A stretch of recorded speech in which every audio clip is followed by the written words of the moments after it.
감사드립니다. 하나님 말씀 보겠습니다. 오늘 우리가 함께 나눌 하나님 말씀은 신약성경 에베소서 6장 1절로 4절까지의 말씀입니다.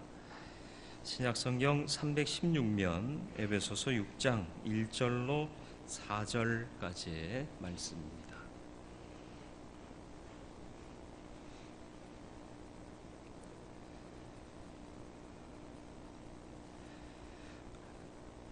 (316면) 에베소서 6장 1절로 4절 말씀 봉독해 드리겠습니다.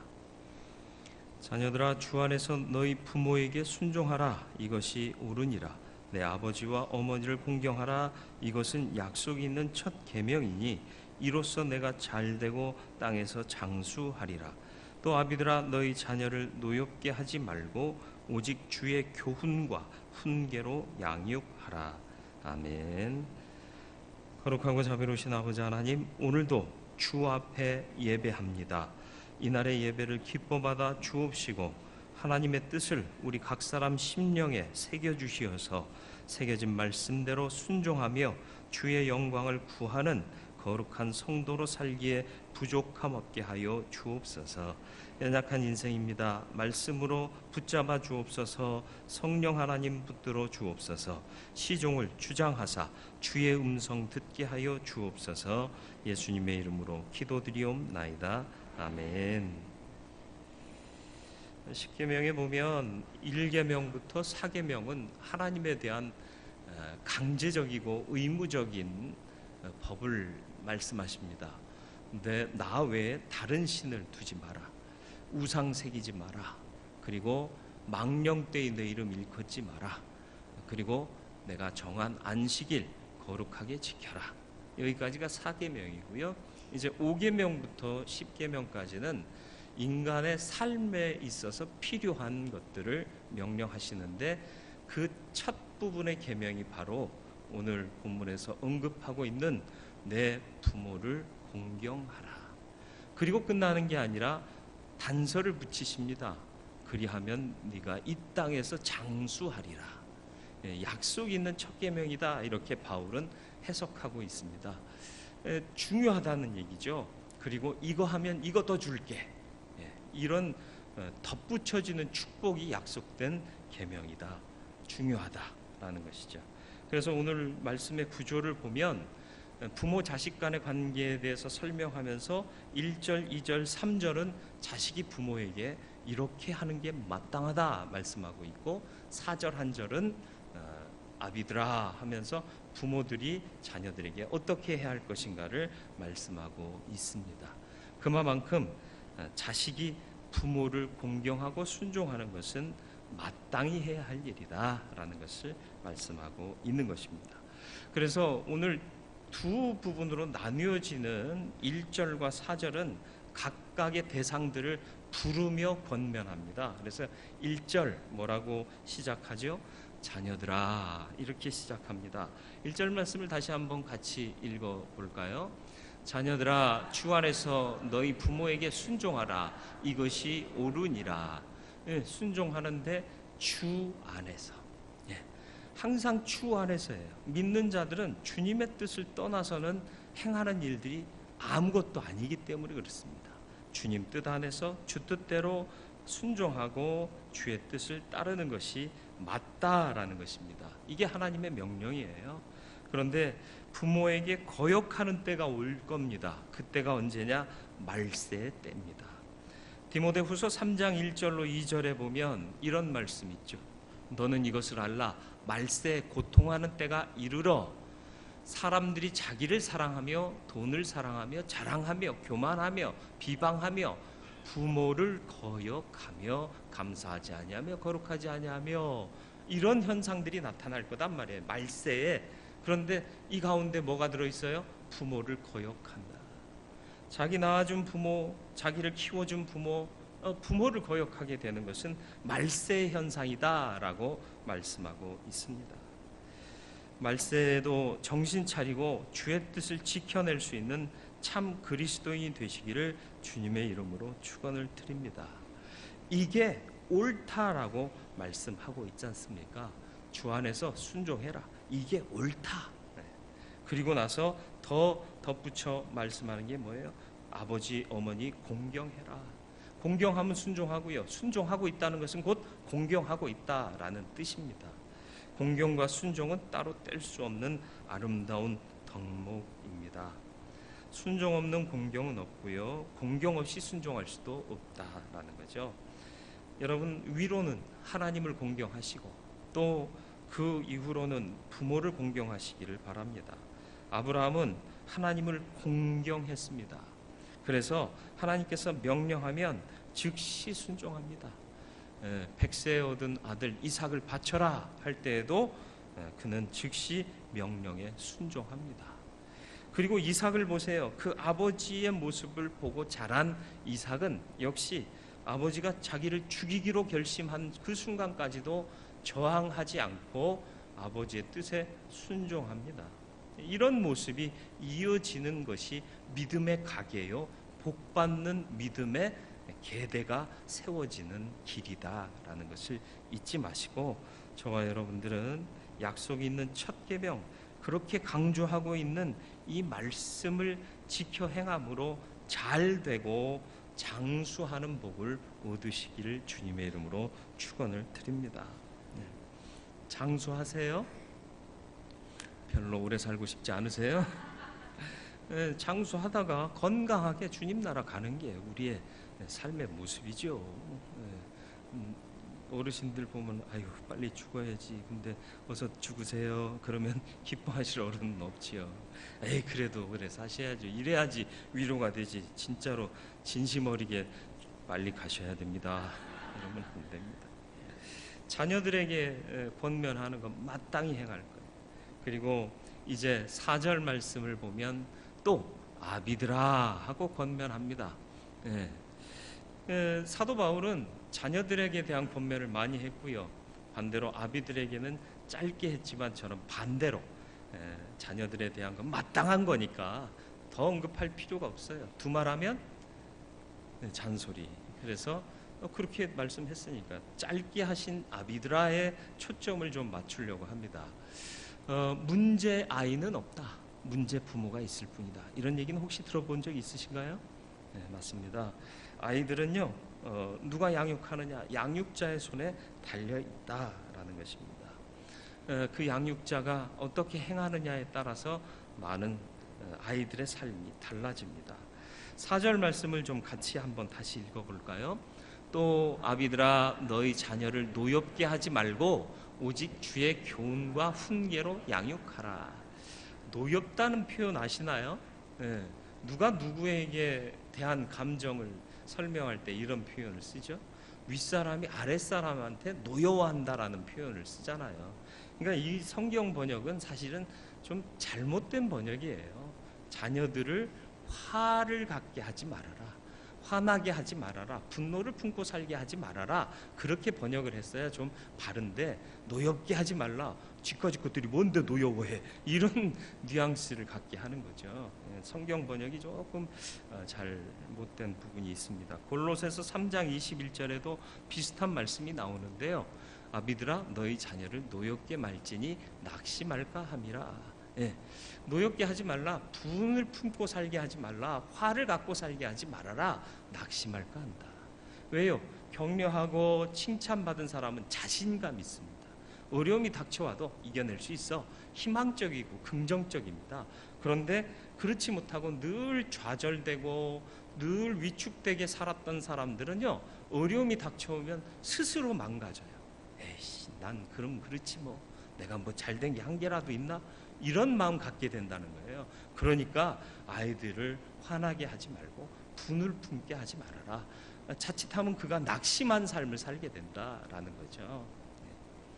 그래서 적당한 훈련은 필요하지만 감정이 섞인 분노는 아이에게 피해야 할 일인데 사람이 완전하지 못해요. 그래서 그런 표현들을 잘 정화하지 못한 채로 아이들에게 쏟아내는 경우가 참 많습니다. 부모가 매를 드는 거 훈계한다고 매를 듭니다. 그런데 사실은 감정도 플러스 돼 있어요. 아닙니까? 매를 들 때 감정 안 섞여요? 여러분은 성인 군자라서 감정 따로 교훈 따로 해서 그냥 교훈만 하시나요? 아니잖아요. 애가 잘못했을수록 휘두르는 속도도 빠르고 힘도 더 들어가잖아요. 이게 인간인 거라. 그러니까 부모는 아이한테 분노를 표출할 수 있어요. 근데 아이들은요, 맞으면서 그 분노를 표출할 데가 없는 거예요. 그러니까 뒷구멍 가는 거죠. 그러니까 친구 찾아가는 거죠. 그래서 욕설하면서 푸는 거죠. 에라이 18, 에라이 뭐 이러면서, 그죠? 그러니까 아이들이 분노를 품지 않게 해라 말이죠. 낙심하지 않게. 삶에 낙심하면요, 그 인생 참 비참해지는 거예요. 그러니까 어떻게 하라고요? 4절 말씀을 다시 한번 보세요. 아비들아, 너희 자녀를 노엽게 하지 말고 뭐 하라? 오직 주의 교훈과 훈계로 양육해라. 너 임마 이러면 되겠어? 너 그래가지고 사람이라고 할 수 있어? 야, 사람 된 자로서 이렇게 할 수 있어? 라고 하지 말고, 넌 하나님의 사랑받는 자녀 아니니? 우리 가정에 선물로 주신 귀한 하나님의 기업이다. 그런데 너를 통해 하나님의 영광이 드러나야 할 터인데 네가 이렇게 하면 하나님 영광 받으실 수 있겠니? 하나님 아파하시고 또 양육을 위임받은 부모도 아파할 수밖에 없다. 그러니 하나님의 영광을 위하거라, 또 부모를 공경하는 마음으로 이런 일을 행하거라 하고 주의 교훈과 훈계로 양육해야 된다는 거예요. 그러니까 감정을 이기고 믿음으로 행하는 부모가 될 때 자녀 교육은 되고요. 자녀 교육이 이렇게 이루어지면요, 그 자녀가 효도하지 말래도 할까요, 안 할까요? 당연한 거 아니겠습니까? 그렇게 잘하면 부모가 내게 베풀어 주신 사랑 인지하게 되는 거예요. 새겨지게 되는 거예요. 그리고 또 그 자녀가 또 다른 자기의 자녀를 양육할 때 어떻게 하겠어요? 그 본 바 배운 바대로 행하지 않겠습니까? 물론 가끔 가다 돌연변이 같은 놈들이 나타나긴 해요. 그래도 그 뿌리는 변함이 없습니다. 야곱, 이삭, 아브라함의 그 선한 심성을 본받잖아요. 이삭은요, 한 번도 남을 대적해서 싸운 적이 없어요. 야, 그 샘 내 거야 그러면 그래 너 가져. 그리고 딴 데 가서 샘을 또 파요. 구약에 읽어보세요. 그랬는데 애를 낳았는데 이건 어디서 이상한 놈들이 나왔죠. 이러면 안 되나? 야곱과 에서와 야곱 둘 다 희한한 놈들이요. 근데 야곱은 그래도 아버지를 잘 본받아서 믿음으로 살려고 노력하잖아요. 나중엔 돌이키잖아요. 그렇게 이어지는 거예요. 하나님의 뜻을 따라 믿음으로 양육하시길 바래요. 마틴 루터가 매를 아끼면 자식을 망친다 하는 속담을 즐겨 썼답니다. 그런데 그것만 끝이 아니고 항상 회초리 옆에 사과를 놓아라 이렇게 얘기를 했대요. 무슨 얘기인고 하면 책망만이 우선이 아니라 잘했을 때 상 주는 것도 필요하다라는 것을 얘기한 거죠. 잘했을 때 상을 주어 격려하라, 그런 뜻이에요. 그러니까 회초리 옆에 사과라는 게 뭐예요? 사과를 주면서 상을 주라는 얘기죠. 그렇습니다. 뭐 당근과 채찍 얘기 많이 하지 않습니까? 오히려 사람을 변화시키는 건요, 채찍보다는 당근이 더 가깝습니다. 그래서 상을 주고 특별히 주의 교훈과 훈계로 양육하면 그가 온전한 인격을 이루게 될 줄로 믿습니다. 그래서 교훈이라는 건 뭘까요? 자제력, 억제력을 키우기 위한 훈련으로 교정하는 것을 교훈이다 이렇게 얘기를 하고요. 훈계는 뭐죠? 잔소리요. 쉽게 말하면 너 이러면 안 돼, 너 이렇게 해야 돼, 이런 잔소리 하라는 얘기예요. 잔소리 하세요. 대신 인간적인 잔소리 하지 말고 주의 교양과 훈계로 주의 말씀으로 잔소리 하라는 거예요. 앞서 말씀드린 것처럼 그렇게 하면 자녀 교육 하나님께서 책임져 주실 줄 믿습니다. 우리 속담에 흔히 자식 키우는 것을 자식 농사다 이렇게 표현하지 않습니까? 여러분 농사를 지어 보셨습니까? 농사를 어떻게 지어요? 내가 심어 놓은 그것이 있는 곳으로 가서 그것이 필요한 물과 퇴비, 양분을 공급하고요. 또 비가 오면 해가 너무 내리쬐면 태풍이 불면 끊임없이 나가서 돌보잖아요. 그렇게 자식 농사 하고 계신가요? 있는 곳으로 가 주시나요? 나한테 오라고 하시나요?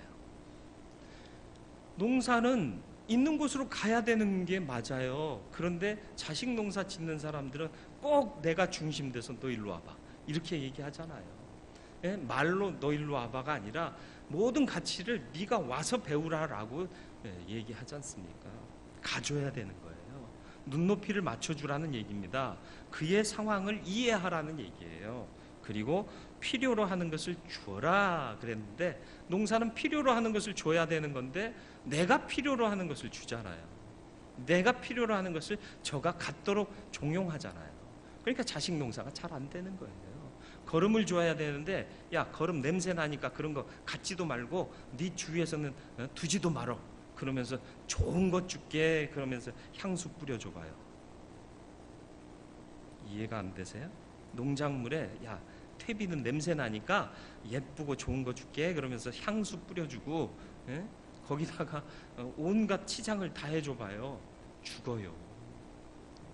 우리는 자식 농사 지으면서 그렇게 하고 있는 경우가 허다하다는 얘기예요. 냄새 나는 게 들어가줘야 이게 양분돼서 자라는데, 아닙니까? 퇴비 줘야 되잖아요. 그리고 끊임없이 나가서 돌봐야 돼요. 근데 우리는 문제가 생길 때마다 쳐다봐요. 그러니까 문제가 되는 거예요. 항상 오기 전에 준비하고 가고 난 다음에 돌아보고, 태풍 온다고 그러면 어떻게 해요? 농사 지시는 분 알잖아요. 텃밭 가꾸는 분들 하잖아요. 가가지고 지주대 세워주잖아요. 묶어놓잖아요. 쓰러지지 말라고. 그리고 태풍 지나간 다음에 또 나가봐서 쓰러져 있는 놈들 다시 세워주고 지주대 또 꽂아주고 그렇게 하잖아요. 그러니까 먼저 나중에 과정에 다 온 힘을 기울여야 하는데, 우리는 꼭 애들이 문제를 일으키고 사고를 치면 그때 가서 우리 애는 그럴 애가 아니었는데 이러면서 얘기하지 않습니까? 부모의 기준은 항상 자녀들에게 어렵습니다. 여러분 좋은 부모 되시길 바래요. 아비들아, 이 말씀을 한 이유가 뭘까요? 엄마들은 늘 마음에 아이들을 품고 살아요. 근데 아버지들은 돈만 잘 벌어다 주면 되는 줄 알고 자녀 교육에 한 발 뒤로 물러서는 경우 많아요. 그러니까 사도 바울이 그러지 말라고 아비들아 하고 부르고 있는 거예요. 그러니까 이건 아빠들만 보라 그 얘기도 아니고, 아비들아 하면서 부모가 어떻게 해야 되는 것인가를 설명하고 있는 것이다 라는 거죠. 벤자민 웨스트라는 세계적인 화가가 있습니다. 미국의 초대 화가입니다. 첫 화가예요.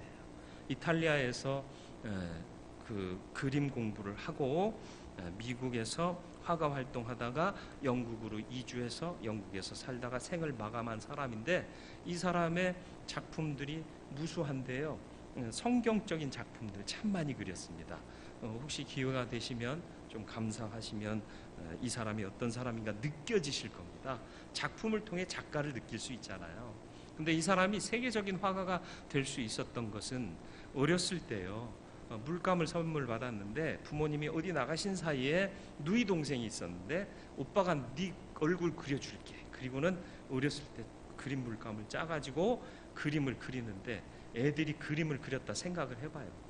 쉬운 말로 난장판 되는 거죠. 바닥에는 뭐 물감 칠해지고 벽에도 묻은 줄 모르고 만졌다가 다 이렇게 얼룩덜룩하게 되잖아요. 그림은 그렸는지 말았는지 모르게 돌아왔는데, 부모가 돌아왔는데 이런 상황이 벌어진 거예요.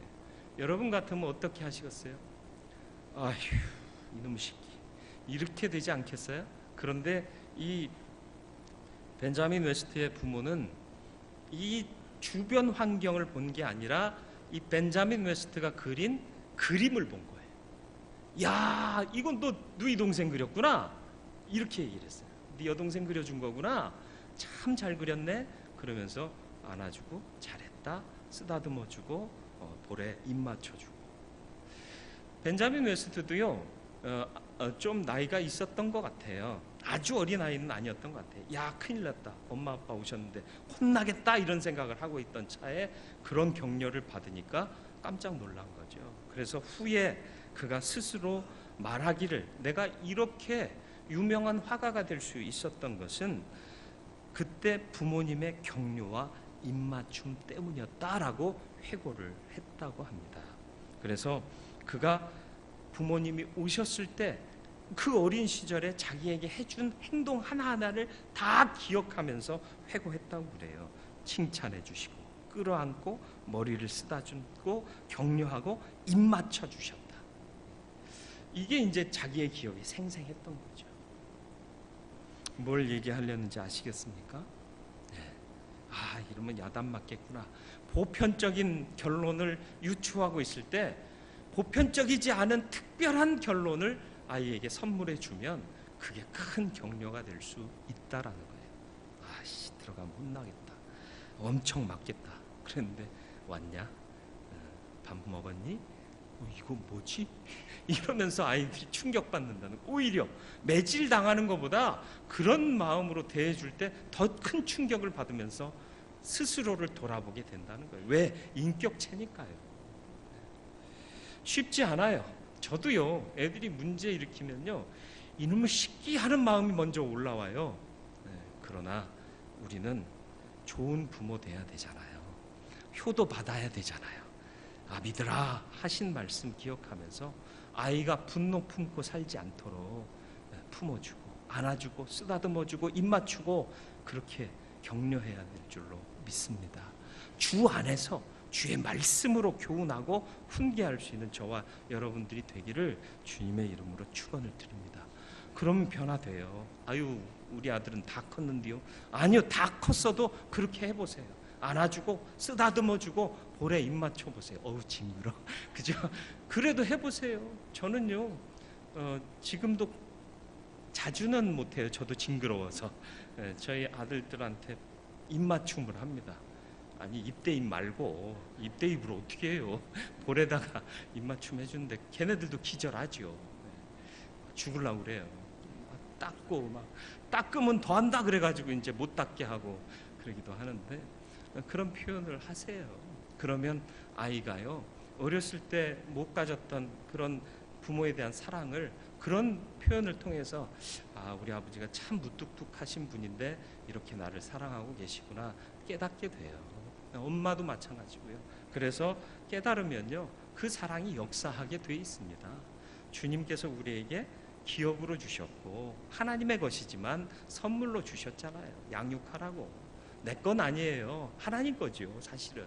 그러나 내게 위임하셨으니까 내가 저들을 위해서 줄 수 있는 게 뭐냐? 재산? 아니요. 세상적인 어떤 성공의 가치? 아니요. 주의 말씀으로 교훈하고 훈계하는 거예요. 그러면 나이가 들어서도 그것을 떠나지 않을 뿐더러 그것을 주신 부모의 사랑에 늘 감격하며 효도하는, 자녀들아 여기에 해당하는 삶을 사는 내 자녀들이 될 줄 믿습니다. 그래서 오늘 말씀, 자녀들아 하신 말씀 기억하면서 나는 하나님 아버지를 공경하는 자답게 부모에게 순종하고 공경하여 잘되고 복된 삶을 살 수 있는 사람인가 돌아보시고, 아비들아 하신 그 권면의 말씀을 통해서 주의 교양과 훈계로 양육하고 자녀에게 화를 주지 않고 자녀가 늘 자신감 있게, 아, 실수할 수 있다, 그러나 용서하시는구나 하는 그런 자신감 가지고 성공하고 주님의 말씀으로 교훈받고 훈계받은 자답게 늘 주의 사랑에 살아가는 그런 온전함이 있어지고, 그래서 믿음의 아름다운 가문이 세워지는 저와 여러분들의 삶이 되어지기를 주님의 이름으로 축원을 드립니다. 거룩하고 자비로우신 아버지 하나님, 부족하고 연약한 인생이지만 주님 믿는 믿음 안에서 온전케 되기 소원합니다. 역사하시고 인도하시고 주님 품어 주옵소서. 온전한 사람 아니기에 부모 공경 잘 못하지만 주신 말씀 기억하면서 약속 있는 첫 계명 그것을 받아 누리기까지 주의 뜻에 순종하고 열심을 다하는 내 모습 되게 하여 주옵시고, 아비들아 권면하신 그 말씀대로 주의 말씀으로 주의 뜻대로 교훈하고 훈계하며 또 자녀들이 노하지 않도록, 화 품고 살지 않도록, 낙심하지 않도록 세우고 온전케 하는 부모의 사명 다하는 우리들 되게 하여 주옵소서. 예수님의 이름으로 기도드리옵나이다. 아멘.